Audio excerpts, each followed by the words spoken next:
যারা আওয়ামী লীগ এবং হাসিনাকে প্রশ্রয় দেবে, আশ্রয় দেবে, চেষ্টা করবে যদি আমরা বেঁচে থাকি, আমি যদি বেঁচে থাকি, অন্তত এটার প্রতিহত এবং প্রতিরোধ করা হবে। এর চেয়ে নির্মমতা হাসিনার জন্য অপেক্ষা করছে। আজকে দেখেন, যে নেত্রী বলেছিল যে দেশের বাইরে আমার কোনো থাকার জায়গা নাই এবং আমি দেশের বাইরে যাব না, মরতে হয় এদেশেই মরব, এদেশের মাটি মানুষের সঙ্গে মিলেমিশে আমি থাকবো এবং এই দেশের মানুষের সঙ্গে আমি থাকতে চাই, এই দেশে আমি মরতে চাই।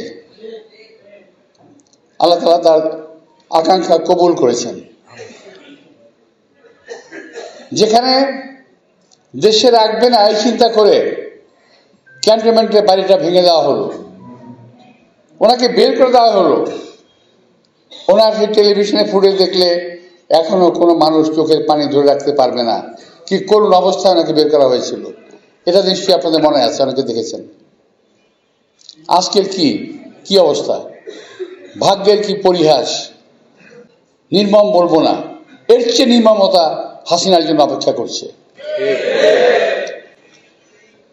উনি আজকে দেশে নাই, দেশে থাকতে পারছেন না, দেশে আসতে পারছেন না, দেশে আসতে পারবেন না কখনো।